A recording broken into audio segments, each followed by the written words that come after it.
22 साल का लड़का था। वो अपने पूरे परिवार के साथ सर्बिया में रहता था। लियोन को नए नए सोशल एक्सपेरिमेंट्स करना और चैलेंजेस करना बहुत पसंद था।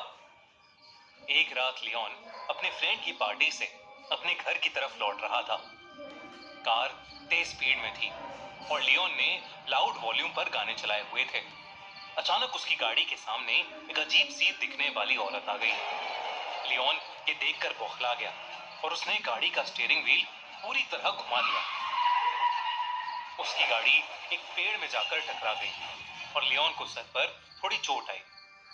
उस रोड के पास एक हॉस्पिटल था, जहां का स्टाफ क्रैश की आवाज सुनते ही दौड़ता हुआ आया और लियोन को हॉस्पिटल के अंदर ले गया। लियोन को क्रैश के 15 मिनट बाद ही होश आ चुका था। डॉक्टर ने उसकी मरहम पट्टी कर दी और अब वो घर जा सकता था। लियोन ने अपने लिए एक टैक्सी और अपनी गाड़ी के लिए एक टो ट्रक बुक कराया। उसका वेट करते करते वो हॉस्पिटल में ही अपनी टैक्सी और उस टो ट्रक का वेट करने लगा। वो हॉस्पिटल के सेकंड फ्लोर की बालकनी में खड़ा था। वो बार बार उस औरत के बारे में सोचने लगा जो अचानक उसकी गाड़ी के सामने आ गई थी, मगर उसे लगा कि शायद वो उसके मन का कोई वहम होगा। उस बालकनी से लियोन को उसकी क्रैश गाड़ी साफ नजर आ रही थी। उसने अपने मॉम डैड को अपने एक्सीडेंट के बारे में इन्फॉर्म करने के लिए फोन निकाला ही था कि उसका ध्यान अचानक गाड़ी से कुछ दूर लगी एक स्ट्रीट लाइट पर गया। उस स्ट्रीट लाइट के नीचे उसे वही औरत दिखी जो उसकी गाड़ी के सामने आ गई थी। वो उस स्ट्रीट लाइट के नीचे बेहद अजीब तरीके से डांस कर रही थी। लियोन उसे देखकर बहुत चौंक गया और अपने फोन से उसे रिकॉर्ड करने लगा कि तभी लियोन के फोन पर किसी का कॉल आ गया। लियोन ने जल्दी से फोन काट दिया, लेकिन उसने जैसे ही वापस उस स्ट्रीट लाइट की तरफ देखा तो वो औरत अब वहां से गायब हो चुकी थी।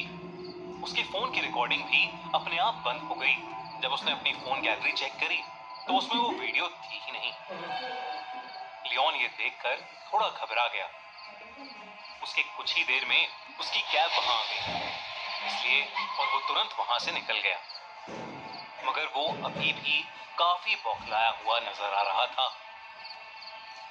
घर पहुंचते ही लियोन ने उस औरत के बारे में सर्च करना शुरू कर दिया। जब उसने इंटरनेट पर देखा तो उसके होश उड़ गए।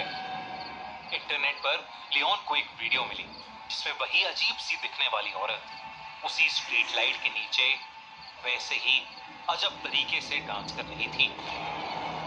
इंटरनेट पर लोग उस औरत को सर्बियन डांसिंग लेडी कह रहे थे। कुछ लोग तो उस डांसिंग लेडी को एक भूत भी बोल रहे थे और कह रहे थे कि वो डांस नहीं बल्कि कोई भूतिया रिचुअल कर रही है। ये सब देखकर लियोन उस औरत में और इंटरेस्टेड हो गया।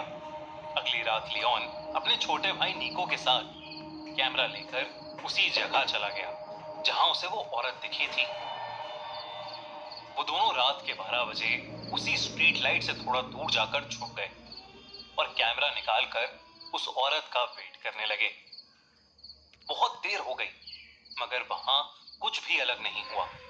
लियोन ने सोचा कि शायद वो औरत कोई मेंटली अनस्टेबल इंसान होगी। लियोन वहां से जाने ही वाला था कि उसने देखा कि सफेद कपड़ों में वही औरत उस स्ट्रीट लैम्प के नीचे आ रही है।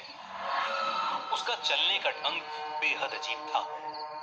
बहुत ही अटपटी चाल थी उसकी। जैसे ही लियोन ने उस औरत को देखा उसने कैमरा में रिकॉर्डिंग शुरू कर दी। वो औरत उस स्ट्रीट लैम्प से नीचे आई और दोबारा वैसे ही एबनॉर्मल तरीके से डांस करने लगी। इस बार लियोन ने देखा कि उस औरत ने अपने हाथ में एक चाकू भी पकड़ रखा है। उस औरत के बाल उसका चेहरा ढक रहे थे और इसलिए लियोन उसका पूरा चेहरा ढंग से नहीं देख पा रहा था। अचानक ही वो औरत डांस करते करते रुक गई और देखते ही देखते उस औरत की हड्डियां चटकने लगी और उसके हाथ और पैर अजीब तरीके से मुड़ने लगे। तभी उस औरत ने अपना चेहरा लियोन की तरफ किया और वो उसे देखते ही जोरों से हंसने लगी। उस औरत का चेहरा डिसफॉर्म और बेहद डरावना था। वो अब धीरे धीरे लियोन और निको की तरफ चलकर आ रही थी। लियोन और निको ये सब देखकर बहुत डर गए। वो फौरन अपनी कार की तरफ भागे। जैसे ही लियोन अपनी कार के पास पहुंचा तो उसने देखा कि निको उसके साथ नहीं है। लियोन ने नजर घुमाई तो उसने देखा कि निको उस डांसिंग लेडी के पास खड़ा था। ऐसा लग रहा था कि निको उसके वश में है।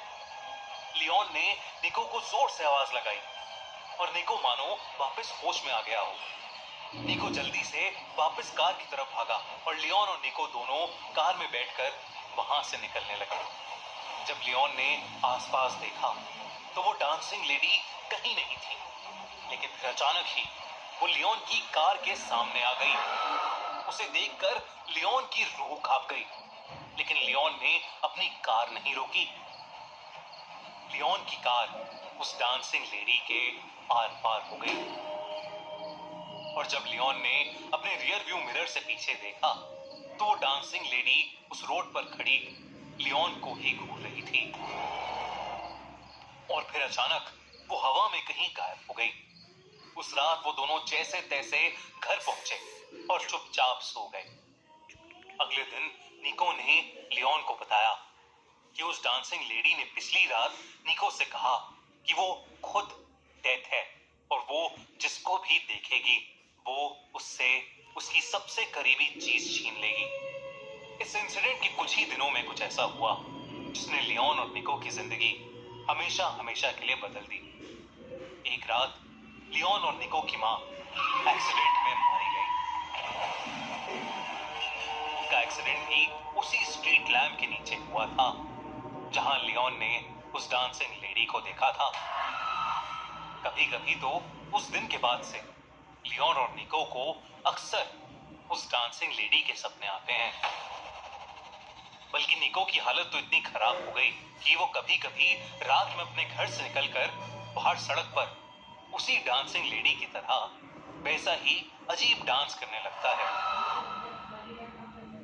दोस्तों, सर्बियन डांसिंग लेडी सच में है या नहीं ये तो हम नहीं जानते, पर अगर आपको देर रात में कभी कोई ऐसी डांसिंग लेडी दिखे तो उससे दूर ही रहिएगा। क्या पता वो आपसे आपकी सबसे करीबी चीज ले ले। और दोस्तों, सर्बियन डांसिंग लेडी के बारे में और